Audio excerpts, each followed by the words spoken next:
मुस्लिम बहू की सास लाई हिंदू सौतन। जुवेदा और अनवर की शादी को कई साल बीत चुके थे। बावजूद इसके उन्हें औलाद नहीं थी।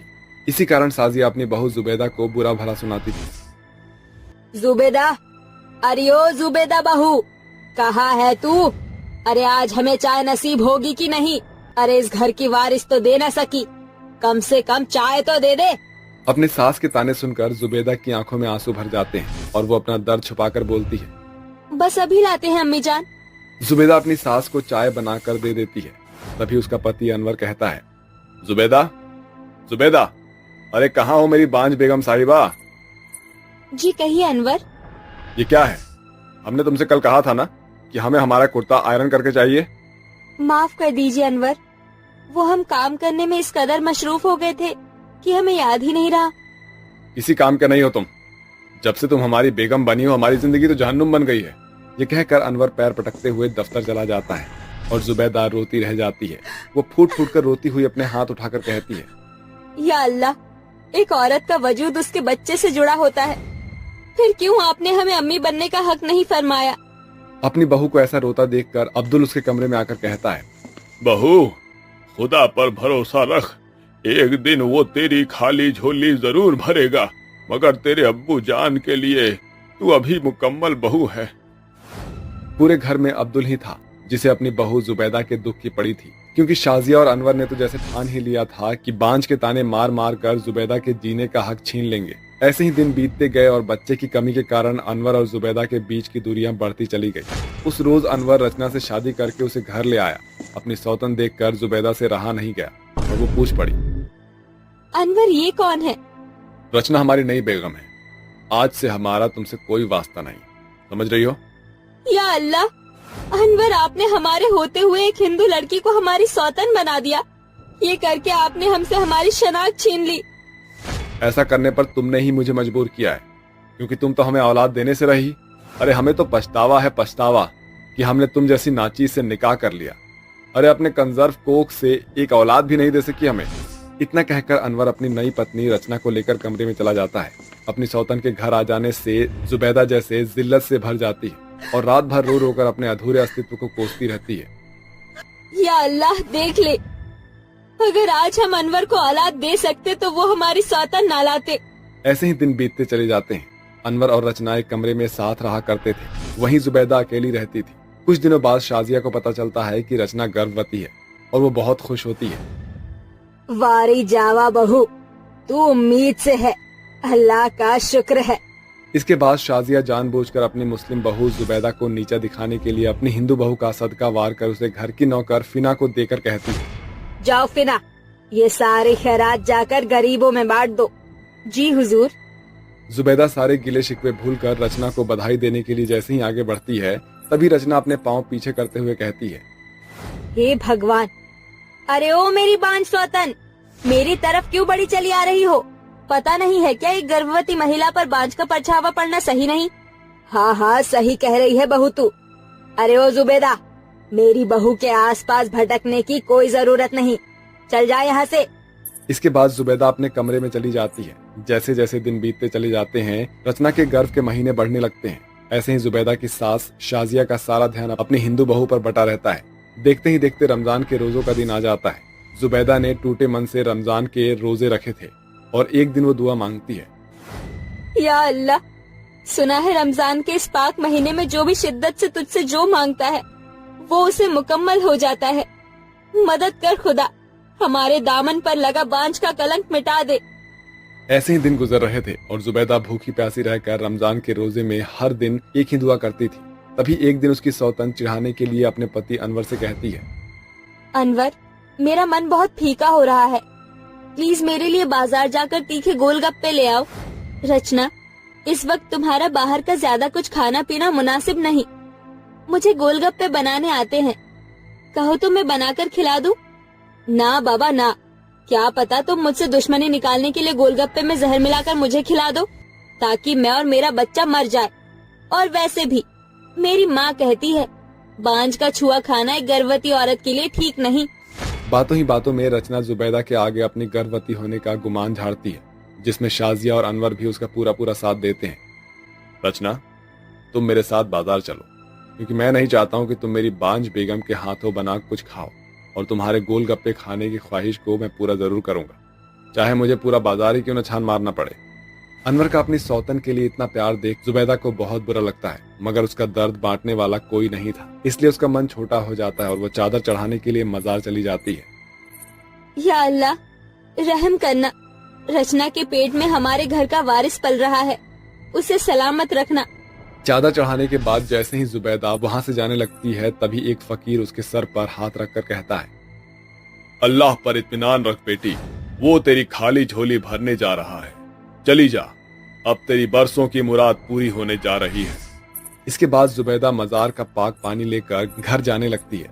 तभी उसकी नजर रास्ते में बेहोश पड़े एक जोड़े पर जाती है, जो कोई और नहीं बल्कि अनवर और रचना थे। या अल्लाह, ये तो अनवर और रचना है, मुझे उन्हें अस्पताल लेकर जाना होगा।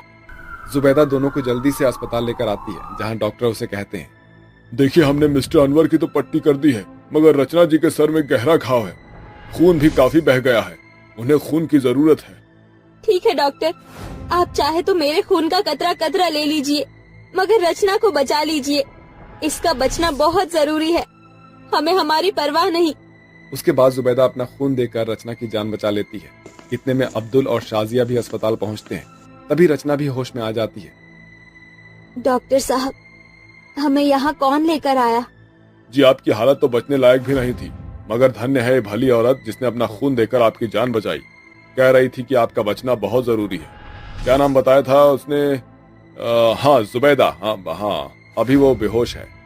जुबैदा का नाम सुनकर अनवर, रचना और शाजिया पछतावे से भर जाते हैं और अब्दुल भी कहता है, देख लिया शाजिया, तुम्हारी खुशी में खलल ना पड़े इसलिए आज हमारी बहू ने अपने जिस्म के खून का कतरा अपनी सौतन को बचाने में न्यौछावर करने में पीछे नहीं हटी। वो जी आप सही कह रहे हैं, मैं एक औरत होकर भी उसका दर्द ना बांट सकी। थोड़ी ही देर बाद जुबैदा को होश आ जाता है, जिसके बाद रचना फूट फूट कर रोने लगती है। जुबैदा दीदी, हमें माफ कर दीजिए, हमने आपके साथ गलत किया, अनवर से आपको छीन लिया, मगर आज से अनवर और हमारे बच्चे का पहला हक आपका ही होगा।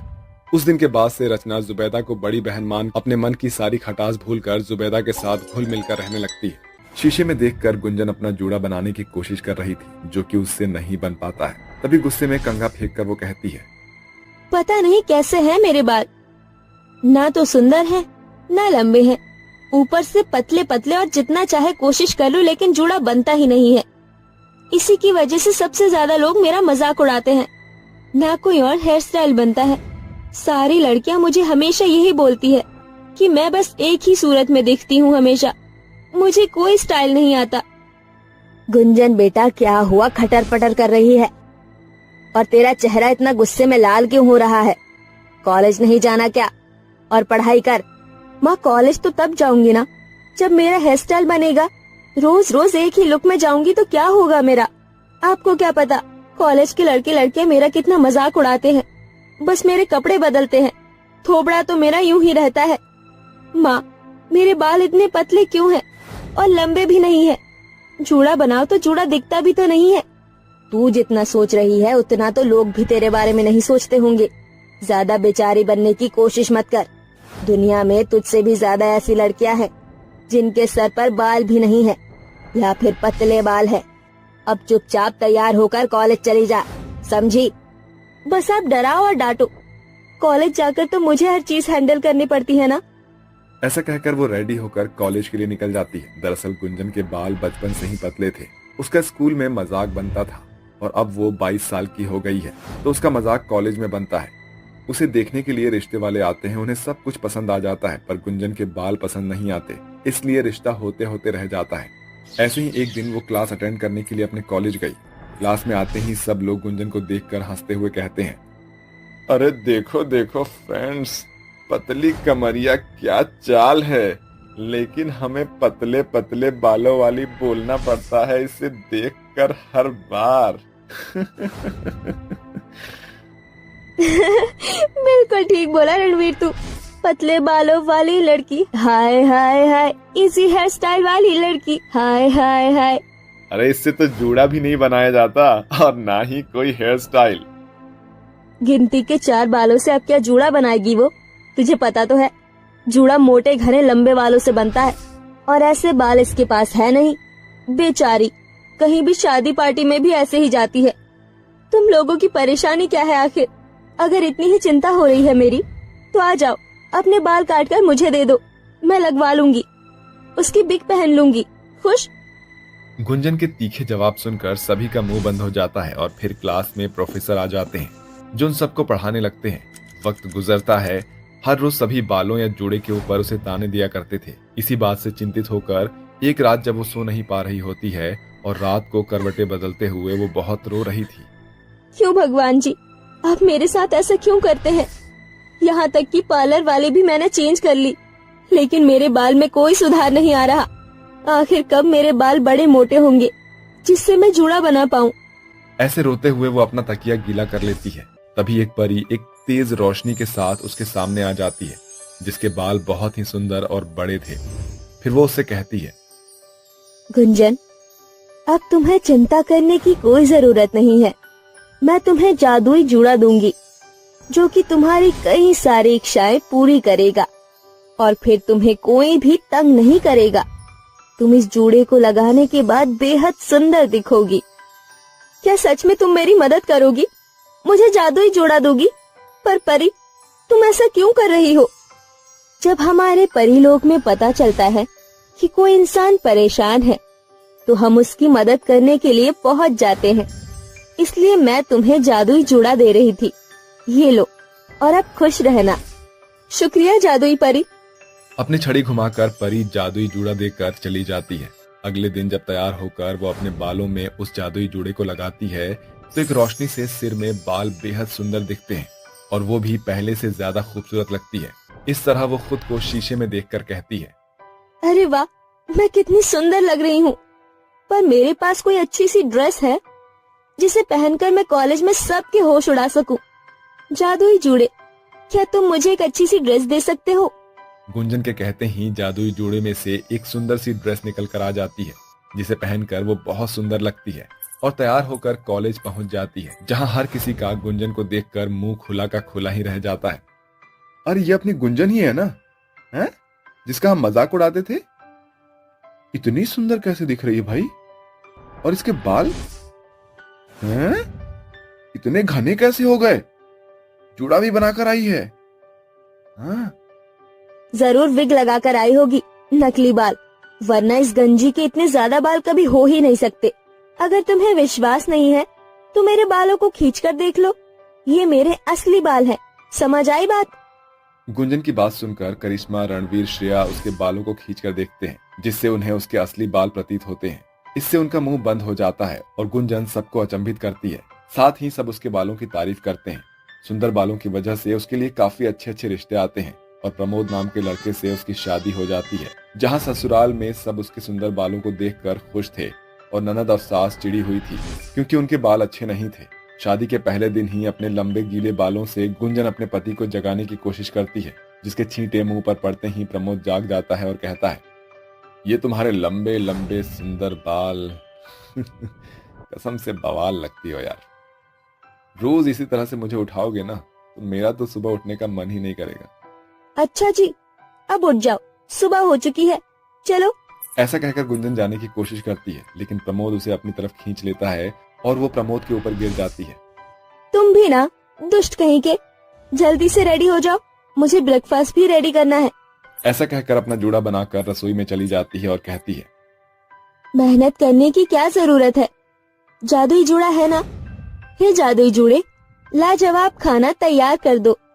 गुंजन के कहते ही जादुई जूड़ा डाइनिंग टेबल पर फटाफट से स्वादिष्ट खाना प्रकट कर देता है जिसे देखने के बाद अंजना मीरा कहती है, अरे वाह बहू, खाना देखकर लग रहा है कि खाना काफी बढ़िया है। हाँ भाभी, मुझे भी ऐसा लग रहा है। शुक्रिया माजी ननन जी। भाभी, आपके बाल इतने अच्छे हैं, बताइए ना क्या हाल है मेरे बालों का, कितने खराब और ड्राई हो गए, कुछ बताइए ना।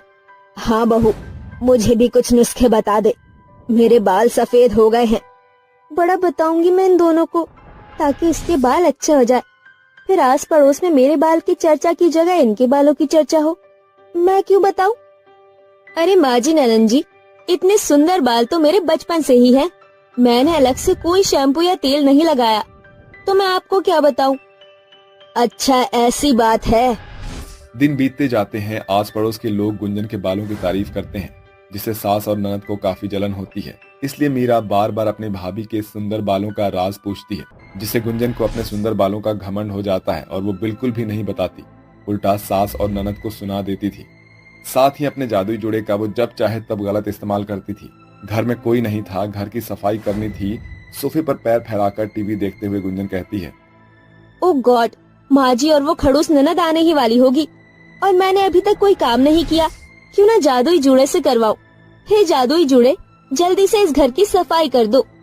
इसके कहते ही जादुई जूड़ा घर के कोने कोने को चमका देता है। इस तरह वो जादुई जोड़े का गलत इस्तेमाल करती है और घर में सबके साथ गलत व्यवहार करती है। एक रात जब सभी लोग चैन से सो रहे होते हैं, तभी वहाँ पर परी आती है और गुंजन को उठाकर उससे कहती है, गुंजन, तुमने जादुई जूड़े का गलत इस्तेमाल किया है और अपना आलसपन दिखाया है। साथ ही तुमने अपने ससुराल में भी सास, ननद और पति के साथ बुरा व्यवहार किया। इसलिए मैं तुमसे ये जादुई जूड़ा छीन रही हूँ। क्या? नहीं नहीं, आप ऐसा मत कीजिए। फिर मैं पहले की तरह दिखूंगी, सब मेरा मजाक उड़ाएंगे। मुझे माफ कर दीजिए, लेकिन मेरे साथ ऐसा मत कीजिए। गुंजन, ये तुम्हारा दंड है, पर चिंता मत करो, तुम्हें असली के सुंदर बाल दे रही हूँ, लेकिन जादुई जूड़ा तुमसे छीन रही हूँ। ये कहते ही परी अपनी जादू की छड़ी चलाती है, जिससे उसके बाल लंबे और सुंदर हो जाते हैं। फिर परी चली जाती है। परी की बात सुनकर उसे अपनी गलती का एहसास होता है और वो अपनी सास ननद से माफी मांगती है। कोई बात नहीं भाभी, हमने आपको माफ किया। अगर आपने मुझे माफ कर दिया है तो मैं सबके लिए गाजर का हलवा बनाकर लाती हूँ। खुशी का माहौल है तो कुछ मीठा हो जाए। गुंजन को अपनी गलती का एहसास होता है और वो सबको अपने हाथों से गाजर का हलवा बनाकर खिलाती है और अपने असली बालों और परिवार का ख्याल रखती है और सभी लोग खुशी खुशी रहने लगते हैं।